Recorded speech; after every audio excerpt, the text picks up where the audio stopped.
Alors, retirer son deuxième pilier, ça peut paraître être une excellente idée lorsqu'on se lance parce que ça permet finalement de prendre des fonds qui sont actuellement bloqués sur votre fonds de prévoyance, sur votre capital de prévoyance et de les utiliser pour financer le lancement d'une activité entrepreneuriale. Alors, on va voir ensemble déjà dans un premier temps quelles sont les conditions à respecter parce qu'il y a des conditions à respecter. Globalement, il y a 4 grandes conditions à respecter. La première condition à respecter, c'est la plus importante, c'est de cesser son activité de salarié. Vous devez, lorsque vous souhaitez retirer votre deuxième pilier, arrêter votre activité salariée, cesser votre activité salariée ou en tout cas avoir une activité salariée qui n'est pas supérieure au seuil LPP. En 2025, par exemple, si vous continuez de garder une activité salariée et que les revenus de cette activité salariée dépassent les 22 680 francs, alors vous continuez d'être soumis à la LPP et vous ne pouvez à ce moment-là pas retirer votre deuxième pilier parce que vous êtes encore salarié et soumis à la LPP. Autrement dit, il faut absolument passer du statut de salarié à celui d'indépendant à part entière pour pouvoir retirer son deuxième pilier. Et ça me permet de faire une transition à la condition numéro 2 qui permet de retirer le deuxième pilier, c'est d'obtenir le statut d'indépendant.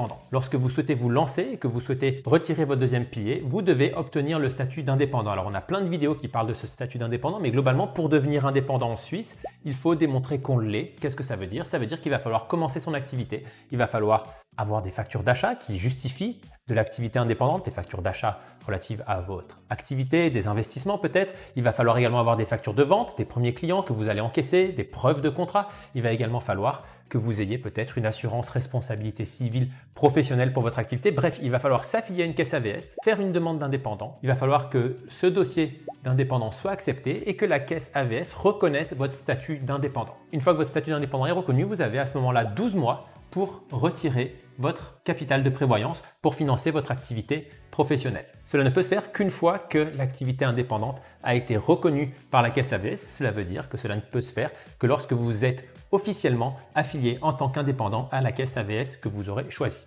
Troisième condition très importante qui découle de celle dont on vient de parler, c'est qu'il faut choisir la bonne forme juridique. Toutes les formes juridiques ne permettent pas de retirer le capital de prévoyance, la LPP, pour pouvoir se lancer. En l'occurrence, seules les sociétés de personnes vont vous permettre de retirer votre capital de prévoyance, c'est-à-dire la raison individuelle relative au statut d'indépendant ou la société en nom collectif éventuellement qui va vous permettre également de retirer cet avoir de prévoyance. Si vous souhaitez créer une SARL ou une SA, vous ne pourrez pas retirer votre capital de prévoyance pour la création d'une SARL ou d'une SA. C'est impossible. Pourquoi? Tout simplement parce que lorsque vous créez une SARL, après vous allez vous rémunérer certainement, vous serez employé de votre SARL et donc vous êtes dans ce statut de salarié. Pour pouvoir retirer votre LPP afin de lancer votre activité entrepreneuriale, il va donc falloir créer une activité indépendante ou une SNC. Et dans le cas d'une activité indépendante, on en a parlé précédemment, il va falloir que cette activité indépendante soit reconnue. Certains entrepreneurs, parfois, ont malgré tout envie de créer une SARL. Une solution possible, ça peut être de créer une raison individuelle, de pouvoir se lancer au début en tant qu'indépendant, de faire développer sa raison individuelle, puis au bout de quelques mois, au bout de quelques années, de transformer la raison individuelle en SARL ou en SA. Cela permet dans ce cas-là de pouvoir débloquer son avoir de prévoyance et ensuite vous pouvez faire une transformation de société, c'est-à-dire que vous allez transformer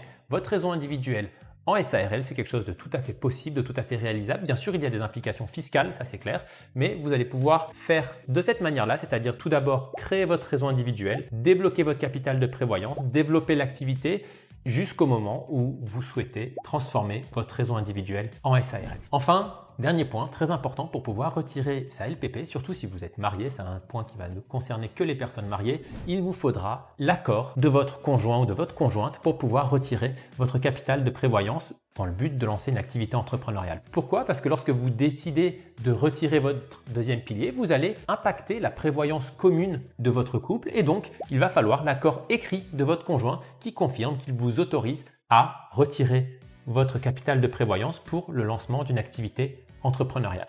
Important de savoir que si vous avez fait des rachats de prévoyance dans les 3 dernières années, vous ne pourrez pas retirer votre capital de prévoyance pour lancer votre activité indépendante. Pourquoi? Pour éviter que vous bénéficiez d'un côté des avantages fiscaux relatifs au rachat de prévoyance pour retirer immédiatement l'argent dans les 3 ans pour lancer votre activité entrepreneuriale.